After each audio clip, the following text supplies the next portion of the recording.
Hey guys, this is Chris and welcome to your Business Bud.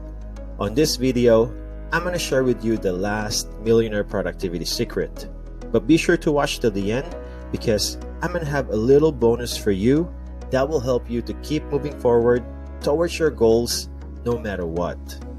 And if this is your first time on this channel and you're interested in tips and strategies on how to make more money online, I'm going to be making weekly videos full of value that I believe you'll find helpful. So consider subscribing to this channel and hit that bell icon because together we can.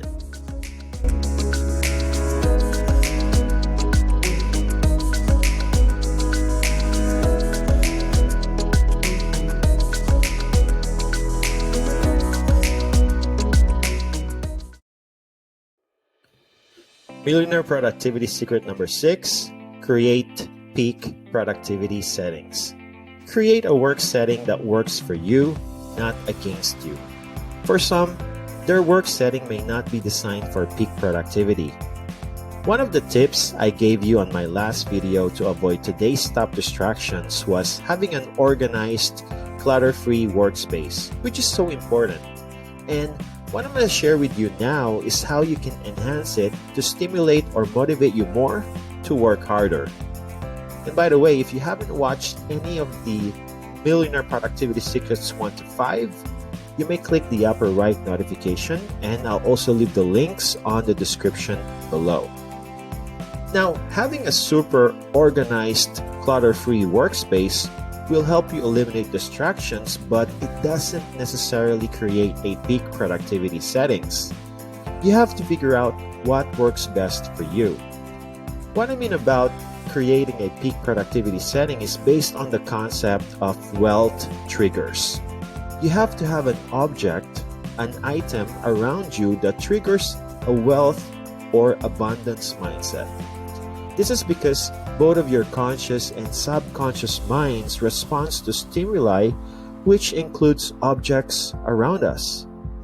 In my case, I want to have things that will help me create a peak performance. So I have a picture of my wife and my kids on my desk because it helps me. It reminds me to give my 110% on every task because it's all for them. I also have a little bookshelf beside my desk which consists of my all-time favorite books from the authors I admire the most. It is my own way of masterminding with them when I need to make an important business decision. It's as though in my mind, I can have a conference meeting with them anytime. It may sound weird for some, but to me, it's very important, especially on my thinking time. And at the wall facing me, I have my vision board hanged in there. Pictures of my dream houses, dream cars, vacation spots, things I want to do like skydiving and bungee jumping. I cannot tell you how many times I feel down, unmotivated, tired, and then I look at these objects and it kept me going until I reached the point where I'm more pumped up and ideas starts coming in again.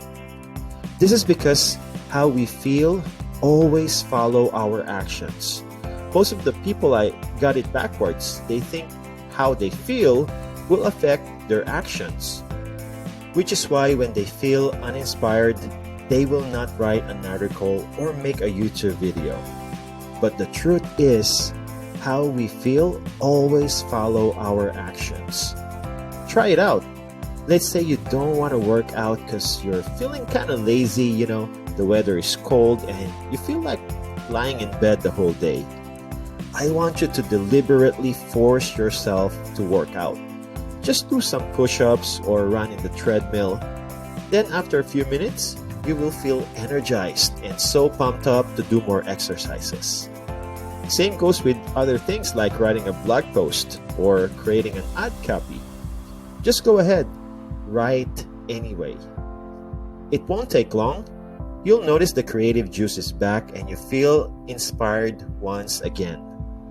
Nike is right. Just do it. But it will be very difficult without a little push from the objects that inspires us or triggers your will to go on. I know a guy who is inspired by Mont Blanc pens. He has it displayed on his desk. He's not using them. Well, occasionally he would, but he would just have those pens displayed because it motivates him to be the best and classy, just like the pens. I have a friend who has his supercar collections. You know, the little small real-life replica toys on his office. Everywhere you look, there will be a supercar. That is his peak productivity settings. For some, they like to have paintings, very calming, relaxing pictures. Some people like motivational quotes framed and hanged in the walls. Some like to have their favorite Bible verses. While some hang pictures of great people they admire and look up to. So they can be like, what will Steve Jobs do given this situation? Or how would Abraham Lincoln solve this problem? It'll help them think. What is yours? Find out what works best for you. Find out what will keep you going. I would recommend to have a clock at the middle of your office where you can see it all the time. This will remind you of the value of your time. Your settings, your environment is very important. Just like if you are a peak performance athlete, you want to train in a very good facility, right? You want to have all the high-tech equipments and the best coaches by your side. Pick whatever works best for you. Your office, your workspace, that is your headquarters. That is your battleground. That is where all the action happens. You have to protect it. Make sure there are no distractions, no noise. Like if you have kids, set boundaries. Like when you're working, tell them this space, within your office, this is off limits. Tell them dad or mom is working to make our lives better. It is a sort of training for them too. When they grow up in that kind of settings, they will know how to value time at an early age. If you structure and design your work settings for peak performance, that will help your productivity. You are setting yourself up for success. And now, I'll give you a bonus secret.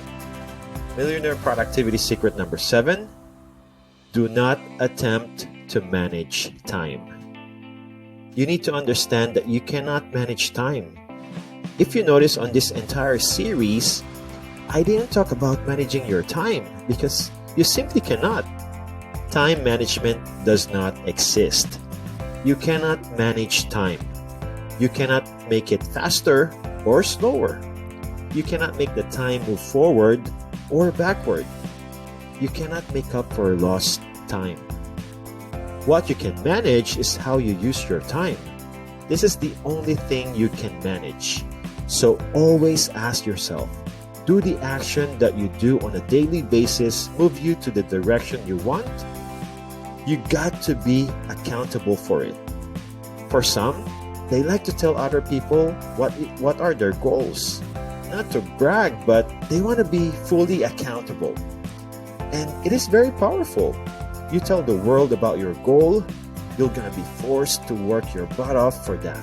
Because if you don't hit that goal and you give up, that is pretty embarrassing, right? So if you feel that kind of strategy will help you push harder, then tell the world about your goals and keep telling them. Shout it out in Facebook. Let everybody know. Some may ridicule you or laugh at you, but at the end of that, it is a sweet reward when you're able to prove those people wrong. Ask yourself daily, is what I'm doing worth this X amount of dollars? Is what I'm doing moving me closer to my dreams? So if you know what your goals are and you set up that peak performance work settings, this will work on your favor. It's not complex. You do this on a consistent basis, then it will eventually become a habit. The real time management is actually priority management. And priority management is really self-management. Do you have the discipline? Can you focus?